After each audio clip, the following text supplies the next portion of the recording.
Lorsque vous nous avez proposé, Anne et Chantal, de débattre ou d'échanger, disons plutôt, sur la créativité, j'ai trouvé que vous mettiez la ligne très haut, le bar très haut, et vous avez bien fait, parce que dans créativité, j'entends création, et la création, si je ne me trompe, c'est le passage du néant à l'être. Et c'est pas rien. Et on peut se demander d'entrée de jeu si les enfants sont capables de créer. Alors, un petit peu effrayé, un petit peu impressionné par ce mot, je me suis demandé s'il y avait des mots qui étaient proches et qui pouvaient entrer dans le débat. Et je les appellerais presque, peut-être si vous voulez bien, des sous-marques de la création. Ce n'est pas tout à fait la création. Le premier, c'est la découverte. Et nous pouvons nous demander s'il y a en commun quelque chose entre la création et la découverte. Bien sûr que oui et non. Non, il n'y a pas grand-chose de commun parce que la découverte, c'est l'art que nous avons de soulever, de découvrir la table et de trouver dessous le bois. Donc le bois existe, on ne le crée pas, il est là. Donc la découverte est donc très distincte de la création et pourtant elles sont très proches. Je prendrai l'exemple simplement des mathématiques. C'est un gros corpus, on aime ou on n'aime pas, mais les mathématiques sont-elles une création ou une découverte ? Alors les uns diront bien sûr que c'est une création. Ce sont des hommes dont on connaît même le nom, c'est peut-être Euclide, Pythagore, dans un lieu connu, à une époque connue, qui ont créé à partir de rien. Ils ont donc créé quelque chose d'extraordinaire, d'ailleurs, qui sont les mathématiques qui continuent à croître. Donc évidemment, les mathématiques sont une création. Et puis quelqu'un arrivera et dira bien sûr que non, les mathématiques c'est une découverte.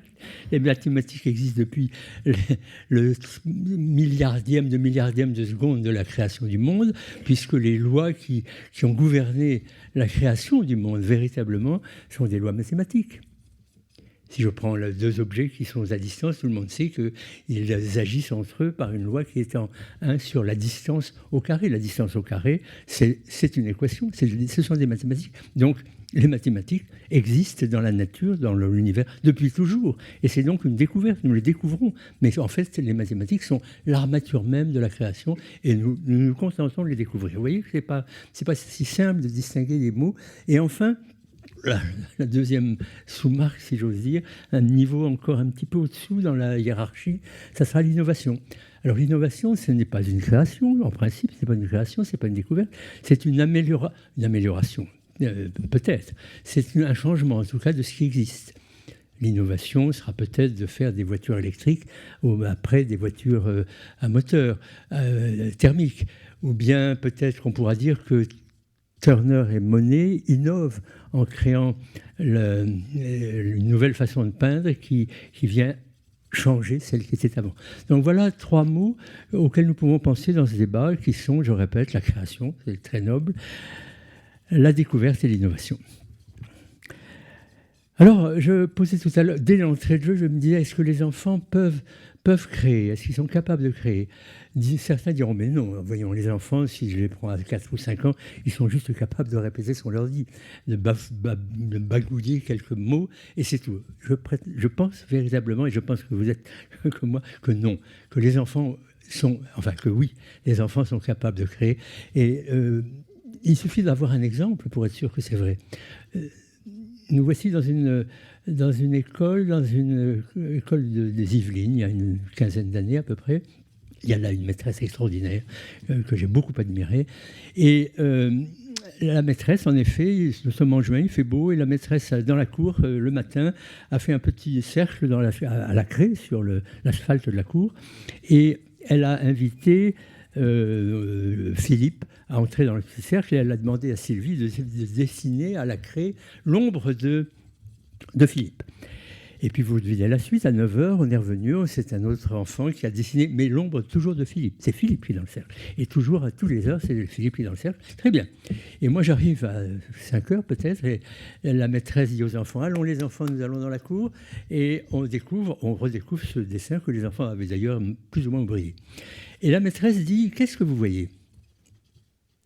Et là, un petit garçon, je crois que c'est un petit garçon, peu importe, dit une phrase assez extraordinaire. Il dit, je vois Philippe, c'est Philippe. Alors la maîtresse dit, non, c'est pas tout à fait Philippe, mais oui, tu as un peu raison. Et je trouve que déjà cette réponse était extraordinaire. Elle était presque une création. C'est-à-dire que ce petit garçon, d'un dessin informe, avait créé une entité qui était Philippe. Et puis, alors les autres disent c'est une fleur, il y en a qui disent c'est une marguerite. Et puis je regarde une petite fille qui est là, qui est belle, petite fille qui a 5 ans, 6 ans, et qui a un visage un peu tendu, qui réfléchit. Visiblement, elle réfléchit, elle ne parle pas, elle ne dit rien pour le moment. Et tout d'un coup, dans le silence, elle dit « ça a tourné ». C'est prodigieux cette phrase. Ça a tourné. C'est-à-dire que cette petite... Alors là, c'est une création. La petite fille, de rien du tout, elle crée un concept dont elle n'avait jamais entendu parler, qui est la rotation. C'est difficile, la rotation. C'est d'ailleurs un concept plus ou moins mathématique qui n'est pas simple. Voilà un exemple extraordinaire de création. Cette petite fille crée, je répète, de rien du tout, du néant pratiquement, de son propre néant, en tout cas, un concept difficile qui est celui de la création. Donc un seul exemple suffit pour que je dise oui, les enfants sont capables de créer. Alors, s'ils sont capables de créer, évidemment, nous devons aller en particulier à l'école, bien sûr chez les parents, mais nous n'allons pas ce soir chez les parents, nous allons à l'école. Et nous devons nous demander si l'on peut, en effet, favoriser, stimuler la créativité, prenons le mot le plus fort, le plus haut dans la hiérarchie, la créativité des enfants. Et j'aurais peut-être simplement 3 mots à prononcer ici. Le premier, c'est la curiosité.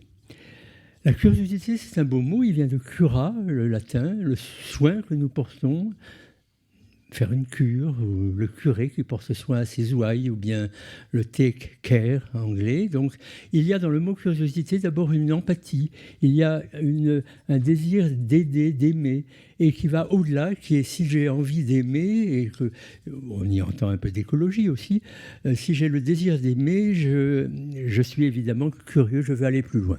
La curiosité ou le questionnement, c'est aller plus loin. Et nous devons évidemment susciter la curiosité des enfants. J'appartiens à une époque un peu ancienne où nous apprenions, et je pense que ça se fait toujours, des proverbes à l'école, qui vole un œuf, vole un bœuf, etc. Et puis il fallait les réciter le lendemain. On avait 10 si on disait bien le proverbe. Et j'ai appris la curiosité est un vilain défaut.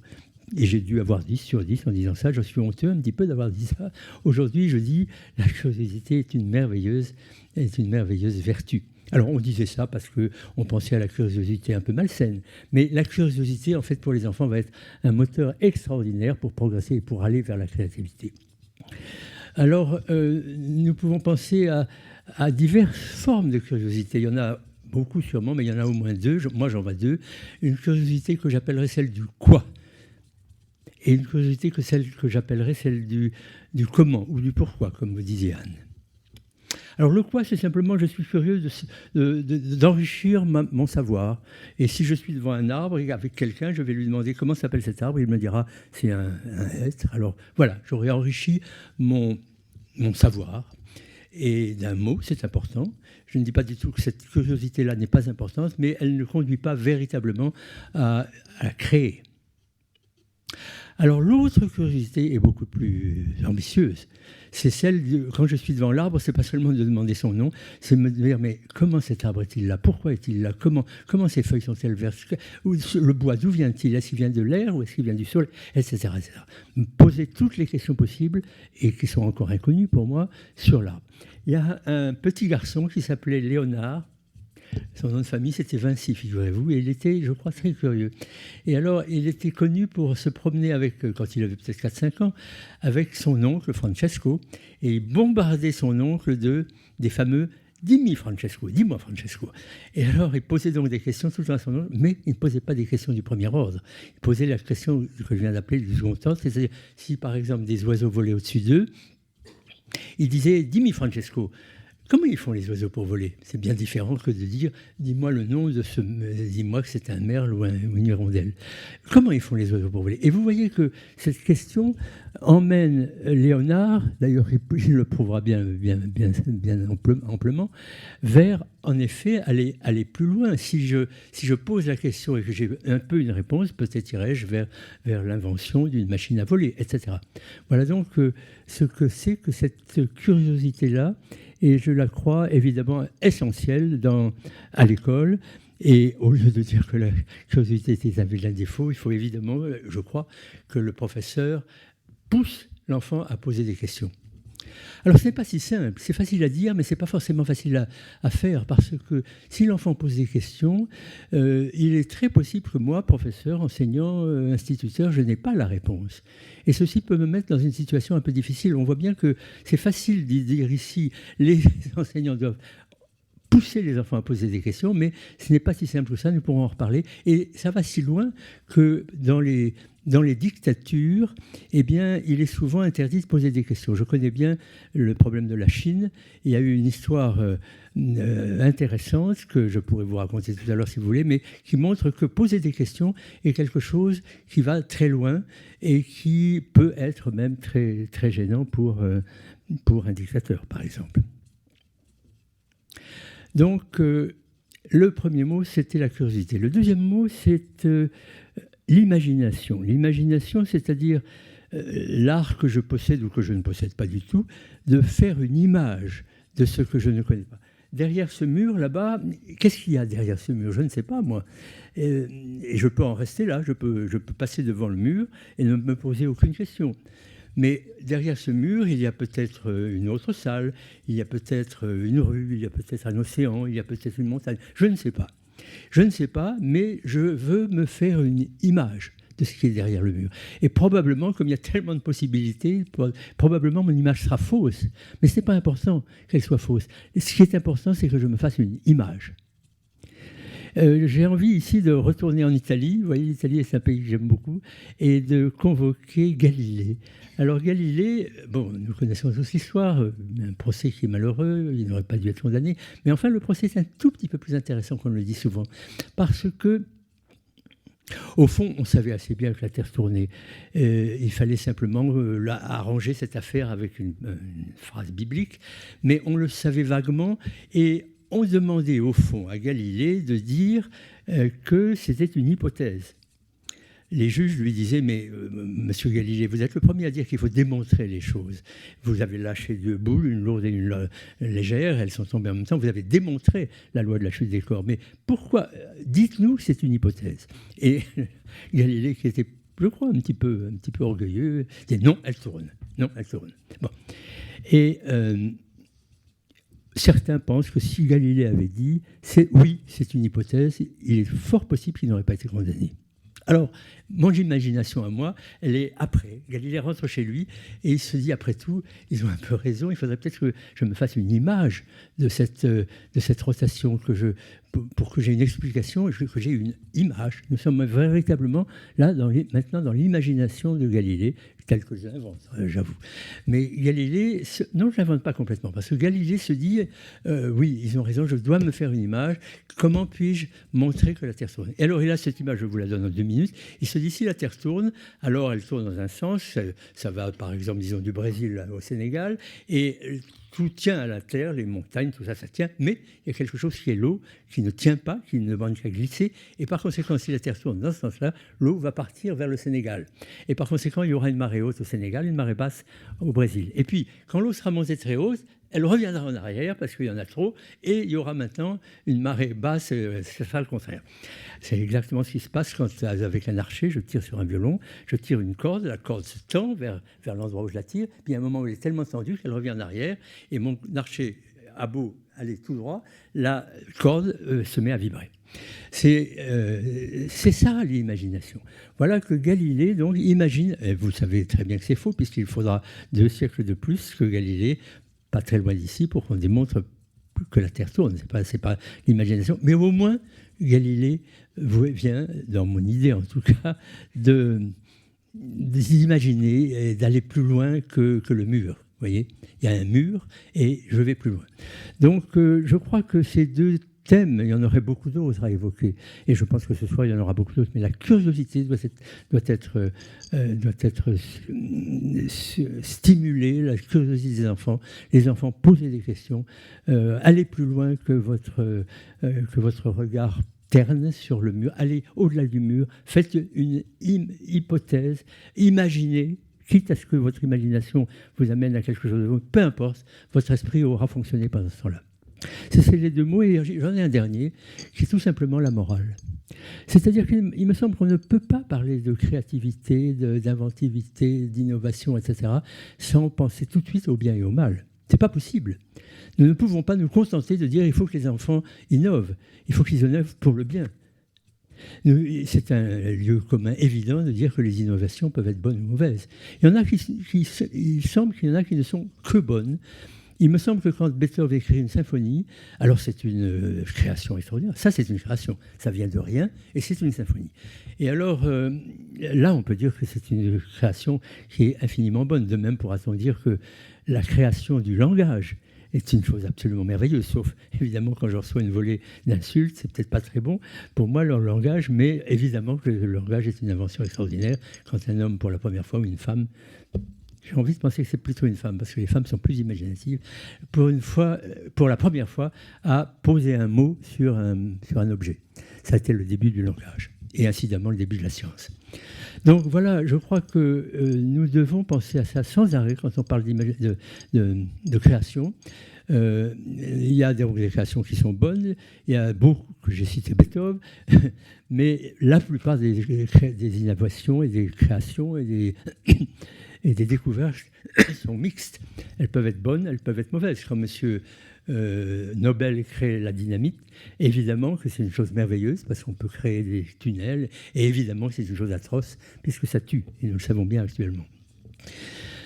Et puis il y a même des inventions qui ne sont que mauvaises, qui ne sont même pas mixées. Donc je veux simplement dire ici qu'on ne peut pas encourager les enfants, et il faut le faire, à créer, à innover, sans en même temps adosser à cette tendance une réflexion que doivent avoir les enfants sur le bien et sur le mal. Merci.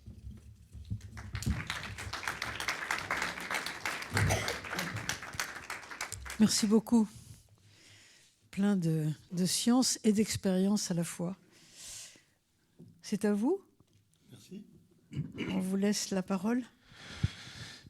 Merci Yves Quéré. Moi j'étais enchanté par tout ce que vous avez dit. Ça me donne envie de retourner au collège. Ça me donne envie de retourner en 1981 quand je commence à être prof de collège au collège du Clopinote dans l'Aisne. Et je ne sais pas trop quoi faire finalement avec ces enfants. Je me dis, tiens, je vais leur faire écrire une rédaction. Et puis je dis, tiens, on va prendre 10 mots. Et puis, à partir de ces 10 mots, on va composer une histoire. Et je leur dis, vous pourriez choisir 10 mots. Ils me regardent. 10 mots. C'est trop compliqué, ça, 10 mots. On ne va jamais trouver 10 mots. Je dis, mais si vous cherchez, c'est facile, des mots. Il y en a plein, des mots. Non, on ne va jamais trouver. Et savez-vous le premier mot qui vient? J'ai fait cette expérience de 80-86 quand j'étais prof là-bas. Finalement, le premier mot, c'est toujours le même. Enfin, c'était toujours le même. Peut-être maintenant, ça a changé. Ça vaudrait le coup de faire une analyse sociologique. Le premier mot, c'était pompier. Et le premier adjectif, c'était rouge. Après, on avait toujours droit à des histoires de loups-garous de Londres, de choses comme ça, des trucs qu'ils avaient vus à la télévision, des histoires de pompiers, de catastrophes. C'était assez réjouissant à lire. Pourquoi je raconte ça? Pour dire que la créativité, elle n'existe pas si elle n'est pas médiée par quelque chose d'autre. Quelque chose comme une parole. C'est-à-dire, je repense donc à cette époque, je me dis, mais tu étais vraiment un mauvais prof, quoi. Parce que c'est pas comme ça qu'on suscite la créativité. On la suscite en racontant une histoire, en déclenchant des émotions. Ça veut dire quoi? Ça veut dire que la créativité, elle s'adosse à quelque chose qui met le sujet hors de lui, qui le porte à inventer pour, comment dire, il y a quelque chose qui le traverse et qui, soudain, comme une graine, germe en lui. Et ça pousse.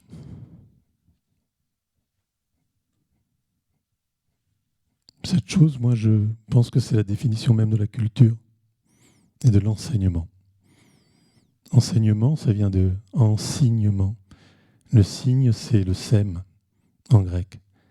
Et séma, c'est la graine. J'étais un mauvais professeur. Si j'avais été un bon professeur, j'aurais réussi à trouver les graines qui auraient fait que les enfants en face de moi trouvent autre chose que des histoires de pompiers rouges. Alors d'une certaine manière, cette vérité-là, je l'ai éprouvée ensuite en faisant du théâtre. Je faisais du théâtre avant en tant que comédien, metteur en scène. Puis ensuite, je faisais de l'enseignement parce que au départ, c'était une façon pour moi de gagner ma vie. Et puis ensuite, j'ai fait de l'enseignement. C'est devenu ma vie et j'y ai mis le théâtre dedans. Et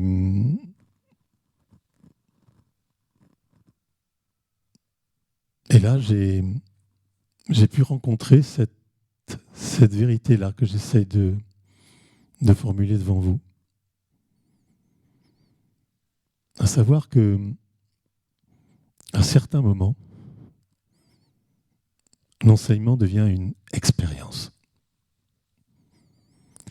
C'est-à-dire que le cours, soudain, on fait l'expérience de quelque chose de plus fort que nous, qui nous dépasse et qui nous donne envie de nous dépasser. Ce mot, je ne connais pas d'autre mot que le mot de transcendance pour le dire. Ça veut dire que le sujet s'ordonne à quelque chose de plus fort que lui, de plus haut que lui, c'est la transcendance. Et j'en veux à ce mot de créativité. Je le trouve, pardonnez-moi monsieur Yves Quéré, mais je le trouve trop petit, tout petit. Précisément parce qu'il ne fait pas droit à cette chose très grande qui se déploie dans l'art, dans la création. Parce que la créativité, si vous réfléchissez bien au concept, d'ailleurs c'est un concept qui apparaît, j'ai cherché dans les dictionnaires, donner une raison à cette espèce d'agacement que j'avais devant cette notion. Et j'ai trouvé. La notion, elle apparaît en 1946. C'est une traduction de creativity. Et ça a été popularisé beaucoup par Noam Chomsky dans ses travaux de linguistique et autres. C'est une notion technoscientifique, en fait. Pourquoi technoscientifique ? Parce que ça veut dire que on pense que la créativité, c'est comme un muscle. On peut l'entraîner. On fait des exercices. Ça grossit. On a de plus en plus de créativité. Et on peut le mesurer, très important. Ça, c'est l'ordre dans lequel on est rentré. L'ordre de la mesure, de la rationalité, où tout est mesuré. Et aussi, on peut se comparer les uns les autres. J'ai cherché dans le dictionnaire de l'Académie française. Il donne des exemples, toujours très bons. Il dit « manquer de créativité ». Il dit, je ne sais plus quoi, stimuler la créativité dans l'entreprise. Je lis un truc extraordinaire dans le Robert.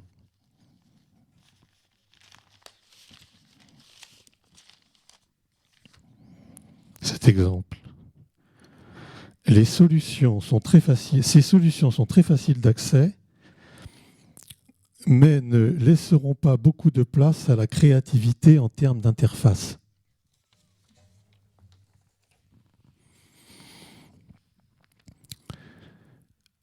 À cette notion de créativité, je voudrais opposer la notion de création, tout simplement. Enfin, tout simplement. Je pense que la créativité, c'est ce discours qui vous dirait du cœur que c'est un muscle creux. Mais le cœur, c'est pas seulement un muscle creux. Le cœur, c'est... Alors, le cours de lettres, le cours de théâtre, c'est ce moment où on fait l'expérience de quelque chose de plus grand que nous. C'est pas la créativité, c'est beaucoup plus mystérieux que ça. C'est-à-dire, ça vient pas de moi. C'est pas moi. Pour le dire avec des gestes, permettez-moi une petite pantomime, la créativité, c'est...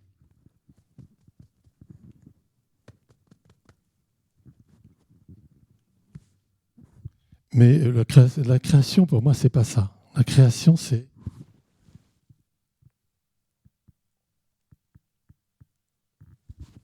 Le salto mortale, c'est un saut dans le vide, un saut à la conquête de quelque chose qui est plus fort que moi, qui est plus grand que moi.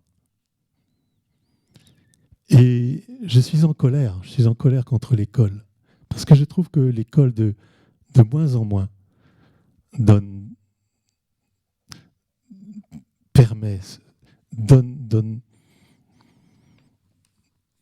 libre cours à ce type d'expérience. Parce que de plus en plus, moi j'ai assisté à ça, ça s'appelle par exemple la didactique des disciplines, des choses comme ça. De plus en plus, voilà, les professeurs sont des transmetteurs de connaissances, de savoir, comme si le stock du savoir est déjà là et on est là pour le transmettre. Alors que non. Pour moi, le professeur, c'est quelqu'un qui profite et hors, qui témoigne de quelque chose. Il s'apporte lui-même, le professeur. Il s'apporte avec lui. Et il dit, vous êtes mes élèves, on va s'élever vers quelque chose d'autre. Je voudrais prendre un exemple, ou plutôt quand Anne Coffinier m'a dit on va parler de cette question, la créativité à l'école, je lui ai dit, enfin c'est à Chantal, de sorte que j'ai dit ça, j'ai dit mais que dirait Homère, que dirait Molière si on leur parlait de créativité?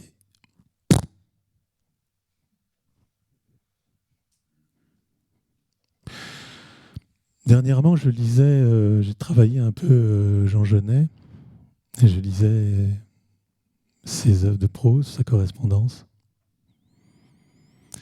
Et dans le journal du voleur, il raconte que quand il a 16 ans,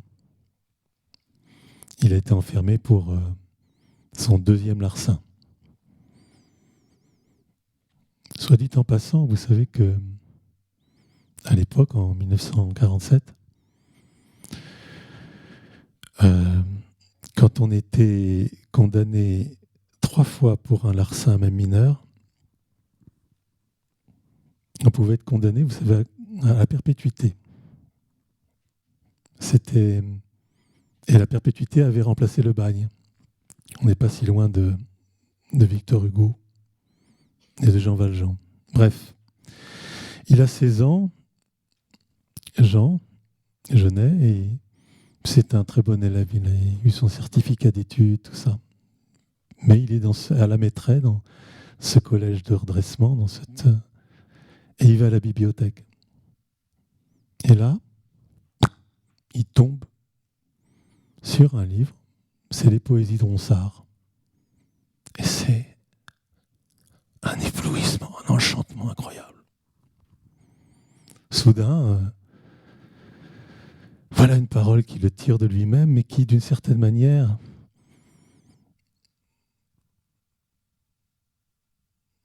qui l'enchante, qui le venge de la situation dans laquelle il est. Et le tirant hors de lui,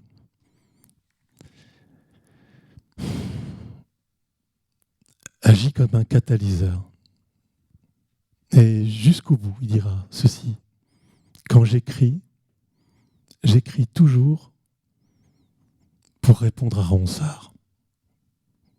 Il va inventer une langue qui sera la langue qui répond à cet appel qu'a été pour lui les poèmes de Ronsard.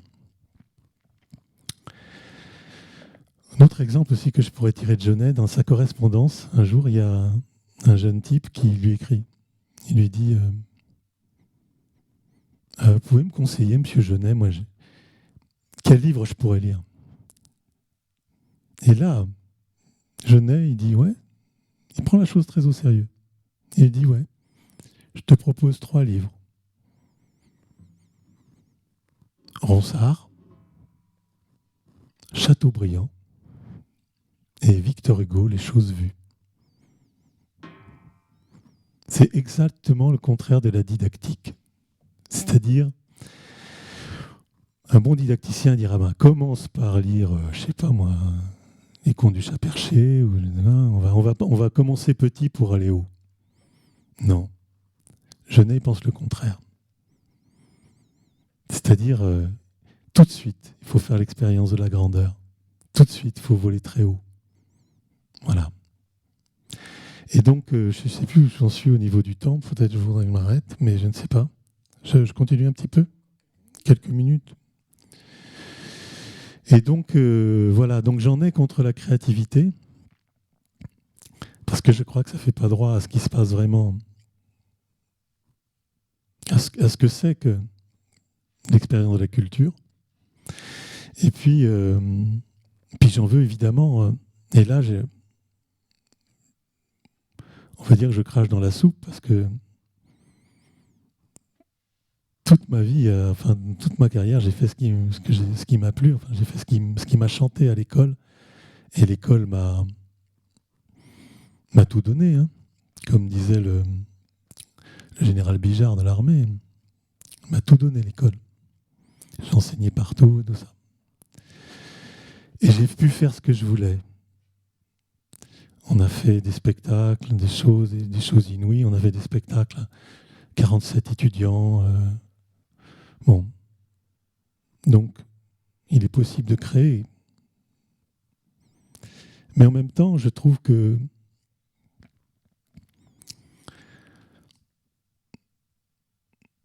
c'est l'arbre qui cache la forêt, en fait. Parce que je pense que l'école, de plus en plus, tourne le dos à ça, tourne le dos à la création, tourne le dos à ce qu'elle devrait être. Alors, qu'est-ce qu'elle devrait être? Elle devrait être un espace de jeu. Et je pense qu'elle l'est de moins en moins. Un espace de jeu, ça veut dire que, entre autres, comme au théâtre, c'est Antoine Vitesse qui disait l'école est le plus beau théâtre du monde. L'école est le plus beau théâtre du monde. Et moi je me dis oui, c'est vrai, l'école est le plus beau théâtre du monde et peut-être que l'école, pour être vraiment l'école, il faut que ça se passe comme au théâtre, comme dans un cours de théâtre, comme dans une classe de théâtre. Dans une classe de théâtre, tout est pardonné. Dans une classe de théâtre, on va dire, c'est Noël. Tout est pardonné. Il y a, au départ, une suspension totale du jugement. C'est par là que ça commence. On suspend son jugement. Moi, mes cours commençaient toujours de la même manière. Je mettais de la musique, on dansait. Mais avant, on enlevait ses vêtements. On se mettait d'autres vêtements. On entrait dans quelque chose d'autre, qui était justement cette possibilité de la création. Et cette possibilité de la création, contrairement à ce que laisse entendre la créativité, ça passe par le fait de se quitter soi-même pour aller vers l'autre, de se quitter soi-même. Quand je danse, je ne marche plus, je me quitte moi-même. Quand je fais des grimaces, je me quitte moi-même. Peut-être que je pourrais finir par vous raconter la dernière expérience qui m'a été donnée de faire, parce que j'ai pris ma retraite, j'avais 67 ans et j'ai pris ma retraite parce que j'étais allé au bout. Donc il y a presque 2 ans maintenant. Et il m'a été donné on m'a demandé de faire une mise en scène dans un lycée professionnel, qui s'appelait le lycée de la Tourelle à l'époque, à Sarcelles, lycée professionnel. Il s'agissait de monter Moi, Titubator sorcière de Maryse Condé. C'est un très beau roman de cette grande écrivaine antillaise, guadeloupéenne. Et j'avais fait l'adaptation, j'avais demandé à une de mes étudiantes, Fatou, qui était sénégalaise, enfin qui vient du Sénégal, de m'aider. Fatou est une excellente danseuse. Moi, je commence toujours mon travail par un travail sur le corps et sur la danse. Et je pensais que avec Fatou, à mes côtés, ça serait bien parce que, elle ferait un pendant au vieux mâle blanc que je suis, par rapport à ce public bigarré de mon lycée professionnel. Et ça n'a pas marché. Rien ne marchait. C'était terrible pour moi. Ça faisait 40 ans que je faisais ça.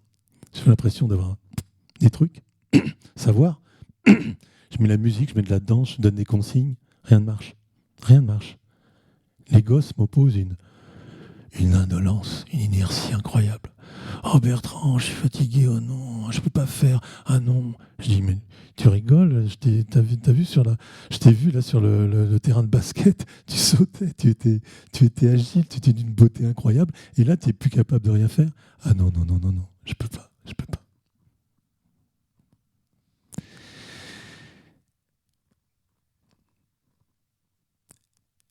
Et il a fallu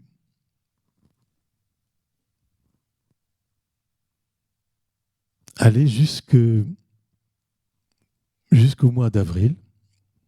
On avait commencé en novembre, jusqu'au mois d'avril, pour que soudain, quelque chose se déclenche. Cette chose, c'était tout simplement, soudain, la conviction qu'ils avaient, en me regardant, qu'on ferait le spectacle. Ils me disent, mais on va le faire, le spectacle? Je dis, on va le faire. Et mais qu'est-ce qui va se passer? Je dis, on va mourir. Vous allez mourir, et puis moi je vais mourir aussi. C'est horrible. C'est horrible. Vous allez voir, c'est une épreuve horrible. Le regard, tout ça, c'est comme passer dans un cercle de feu, et voilà. Et cette espèce de soudain, d'urgence à se sauver, c'est ça qui a été le catalyseur. Et soudain, ils se sont transformés du tout au tout. Ils ont changé de disposition. Comme baguette magique. ce moment-là, j'ai retrouvé l'émotion que j'avais quand je regardais mes élèves travailler, mes étudiants. Je me disais, c'est comme des gnocchis. Vous connaissez les gnocchis? Vous mettez de la chaleur, vous leur faites des exercices, des trucs comme ça, ils ne comprennent pas ce que vous leur faites faire. Et puis à un moment donné, il y a un gnocchi qui va. Puis et tous ils montent, tous ils s'élèvent, tous ils se dépassent eux-mêmes. Et ça a été ça. Ça a été ça, mais à la fin des fins. Et c'est pas tant, vous voyez, c'est ça que je veux dire, c'est que la tâche de l'école, c'est pas tant, en fait, de fabriquer des choses que de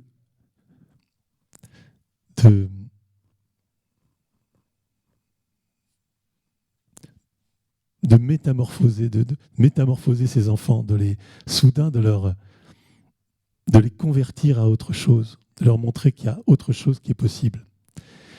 Alors, et qu'est-ce qu'ils ont gagné? Alors, au bout du compte, ces gosses de Sarcelles, je passe sur des choses extraordinaires, comme le fait tout simplement de pouvoir dire cette langue, soudain, voilà, dire la brise balayait le ciel et l'horizon était rose et vert au moment où Tituba est pendu, des choses comme ça. Mais en fait, ce qu'ils avaient gagné, c'est la possibilité de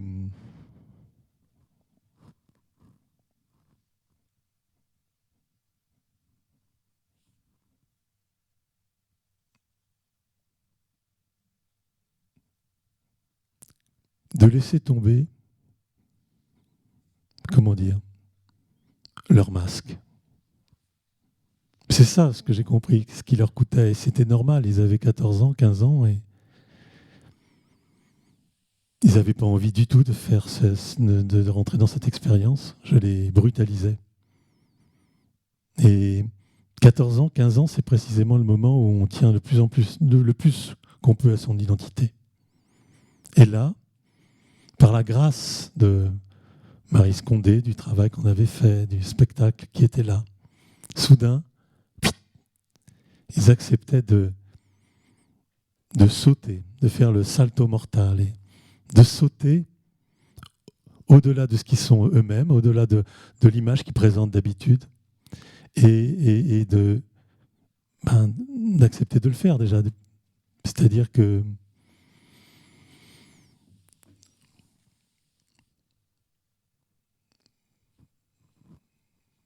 ce don-là, ça s'appelle tout simplement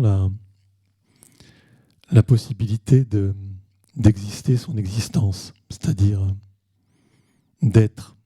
C'est Sartre qui dit ça. Il dit exister, c'est être ce qu'on n'est pas et ne pas être ce qu'on est. Et avec le théâtre, soudain, ils ont grandi. Ils ont grandi pourquoi? Parce qu'ils ont compris qu'ils pouvaient être un autre et en même temps rester eux-mêmes, et que cette possibilité d'être un autre les faisait grandir. Voilà, je m'arrête là. Voilà, parce que j'ai peut-être trop parlé déjà.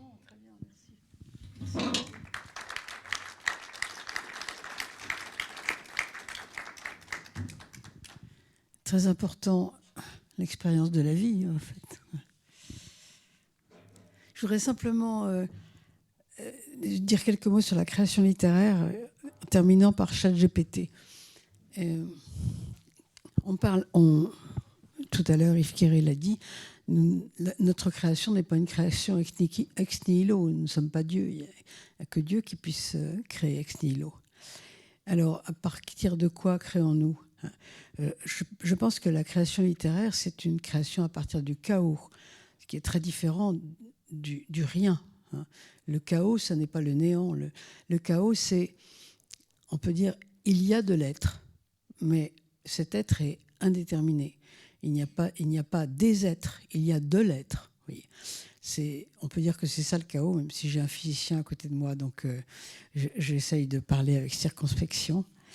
La création littéraire, c'est essayer d'ordonner le chaos de façon personnel. Parce qu'au fond, si on regarde bien, nous sommes dans un monde déterminé à la surface, mais en réalité, nous sommes dans du chaos. Avec les âges de la vie, on peut, par exemple, donner des précisions. Regardez un enfant est un chaos d'émotions, de sensations. Il ne sait pas mettre des mots sur les choses. Quand il est affolé, il a les yeux qui roulent, mais c'est tout. Un adolescent est un chaos de sentiments, de désirs. Un adulte est, bien souvent, nous sommes des chaos de pensée, de jugement.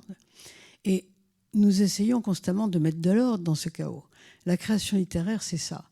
C'est une possibilité, une tentative d'ordonner ce chaos en mettant des mots, des phrases, les mots du poème, la phrase littéraire.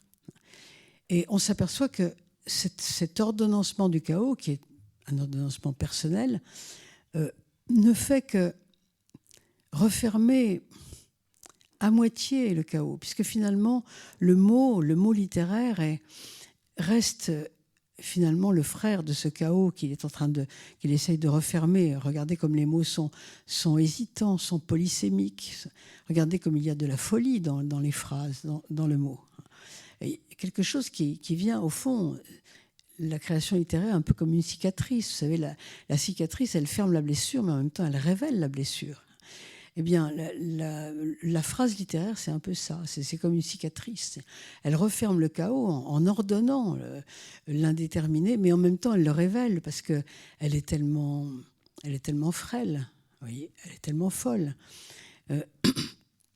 Donc, je pense que la création littéraire, c'est ça. C'est finalement quelque chose qui sort non pas du rien, bien sûr. Nous ne sommes pas Dieu, mais au fond du chaos. Alors pourquoi est-ce que je vous ai dit que je voulais parler de ChatGPT ? Parce qu'il y a la question de la création. La création est quelque chose de personnel. En tout cas, dans tous les exemples que nous donnons ici, nous parlons de quelque chose de personnel. Et je voudrais donner l'exemple de ChatGPT, ce qui est assez extraordinaire, ce qui se passe avec ChatGPT. Je ne sais pas si vous avez fait l'expérience, mais j'ai essayé plusieurs fois. Vous lui demandez d'écrire, je ne sais pas, une page à la manière de Céline, il va vous l'écrire. Et effectivement, ça sera bien à la manière de Céline, ou à la manière de Houellebecq, ou à la manière de n'importe quoi. J'ai vu récemment 2 ou 3 bouquins qui avaient été complètement illustrés par ChatGPT. C'est-à-dire qu'on lui dit de faire un dessin à la manière d'eux, et il le fait aussitôt. Autrement dit, je ne pense pas qu'on doive parler d'intelligence artificielle. J'en ai beaucoup parlé avec des gens qui s'occupent de ça il n'y a pas très longtemps. C'est pas ça l'intelligence. On a repris le mot anglais, vous savez, qui signifie information, le mot intelligence en anglais, et on l'a transposé, ce qui est absurde, parce que l'intelligence, en tout cas au sens carrément français profond, ça veut dire la compréhension, mais avec la vie derrière. C'est-à-dire que dans l'intelligence, il y a nos désirs, nos souvenirs, notre mémoire, notre destin, nos espérances, il y a tout ça, il y a toute la vie dedans. Le robot, ChatGPT, n'est pas de l'intelligence artificielle, c'est de la rationalité artificielle. Ce qui est évidemment tout à fait différent. Le robot est capable de calculer. Évidemment, il utilise toutes les connaissances qui existent, bien plus que nous, parce que nous, avec notre pauvre mémoire, nous utilisons ce que nous savons, c'est pas grand-chose. Nous sommes tous très ignorants. Le robot, lui, sait tout. Donc, il utilise toutes les connaissances qui existent. Évidemment, il en fait des choses qui nous laissent baba, forcément. Mais il n'a pas la vie. Autrement dit, alors peut-être vous allez me dire le contraire, je ne sais pas, mais c'est intéressant. Le robot ne peut pas créer. Il peut écrire une page à la manière de Houellebecq ou de Céline, mais il ne va pas créer un style. Pourquoi ? Parce qu'il n'a pas la vie, il faut la vie pour créer. Autrement dit, si, imaginons, nous étions dans un monde où il n'y ait plus que des ChatGPT, des robots, où il n'y ait plus de vivants, eh bien, le monde avancerait avec la somme de connaissances qui existent, mais ne créerait rien d'autre. C'est nous qui créons à partir, évidemment, à partir du monde tel que nous l'avons, à partir de la somme de connaissances que nous avons et à partir de tout ce qui est indéterminé dans ce monde et que nous voulons déterminer. C'est pour ça que je pense que la création littéraire, c'est vraiment une manière de dominer le chaos. Mais donc c'est nous qui pouvons créer. Et c'est pourquoi il faut absolument donner aux enfants la possibilité de le faire, parce que c'est l'esprit humain qui peut avancer, c'est-à-dire créer des choses nouvelles pour avancer dans le temps, parce que les temps ne se ressemblent pas, tout est différent à chaque époque. Donc je pense que l'histoire de ChatGPT est très intéressante pour nous permettre d'essayer de mieux comprendre. Merci à tous les deux et merci de nous avoir écoutés.